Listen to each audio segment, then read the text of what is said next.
Breaking news, everybody. Here's what I want you to know about the fourth stimulus check. Stay tuned for more information on this. Too many to name, who are here today representing tens of millions of workers, seniors, disabled vets who are saying loudly and clearly, we are not going to balance the budget on the backs of the elderly, disabled vets, the sick, the women, or the children. When one out of four major profitable corporations pays nothing in federal income taxes, we know how we can deal with deficit reduction in a way that is fair.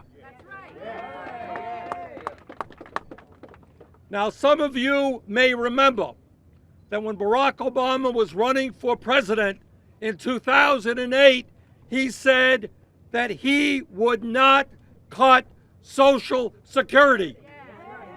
We want the president to remember what he said and not go back on his word.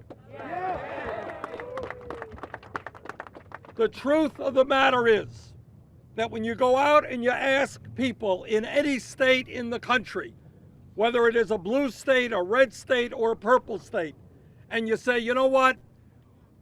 Some people think that we should cut Social Security for folks trying to get by on $15,000 a year.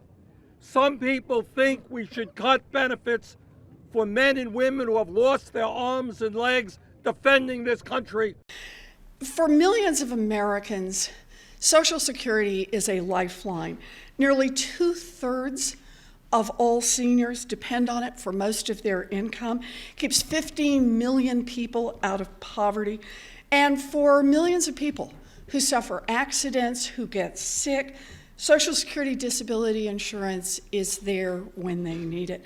We must protect Social Security, and that's why we're all here, is to protect Social Security.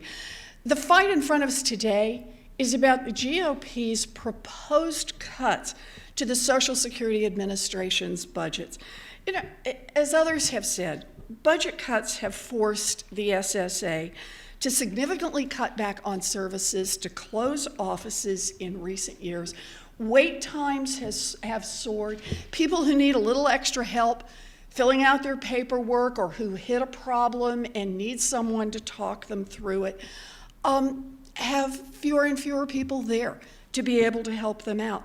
In Massachusetts, we've seen offices close in Chelsea, which is a city of immigrants right outside Boston.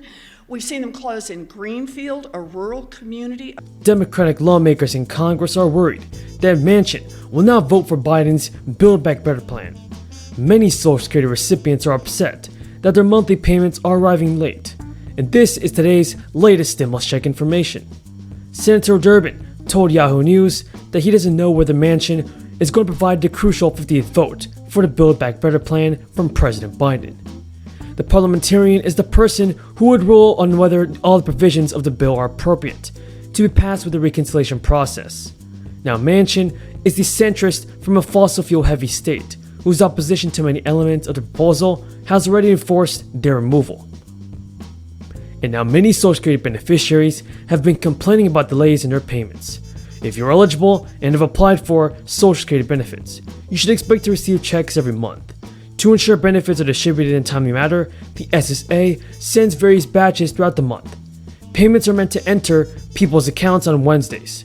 However, when your money reaches your account depends on your birthday. Your payment could be delayed for several reasons. The most common is the SSA and their SSA office that's in charge of issuing the payments. It's experiencing a slowdown in their process. In this case, the only thing to do is patiently wait until your check arrives. However, the Social Security Administration recommends you wait 3 business days for your check to arrive. After that date, you should call their office. The Senior Citizens League, a nonpartisan advocacy group, has started a pressure campaign to push Congress to send those receiving Social Security additional stimulus money. In a letter to leaders of Congress, the chairman called for one-offs $1,400 payments to seniors. And next year's COLA was recently announced, with an increase of 5.9%, one of the biggest increases in history. While some argue that the financial problems experienced by seniors will be solved with the introduction of the 2022 COLA, the TSCL projected the size of the COLA increase will not be enough to deal with this year's inflation, nor prior years. In September, the Bureau of Labor Statistics reported that over the previous year, the Consumer Price Index for all items increased 5.3% before seasonal adjustment. For food, people are on average paying 3% more. Thank you again for your support. I truly appreciate everybody. And until next time, have a great day and stay safe. My pleasure, Frank. Great to see you. Great to see you as always. So according to your research, consumers are spending more. Brick and mortar spending up almost 16% year over year in July. And according to your research, the child tax credit, that was a catalyst. With 5 more payments coming up, are we going to continue to see that strong in-store buying? Well, Frank, our Spending Pulse results do show very encouraging signs of recovery.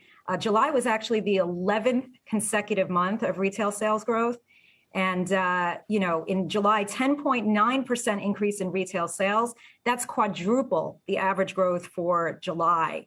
We do believe that this was fueled in part by the child tax credit because what we saw was concentrated spending in the days immediately following the first distribution of those tax payments on July 15th. So yeah, it did have a contribution. And while e-commerce continues to play a role for retail, consumers are also, they're returning to brick and mortar spending.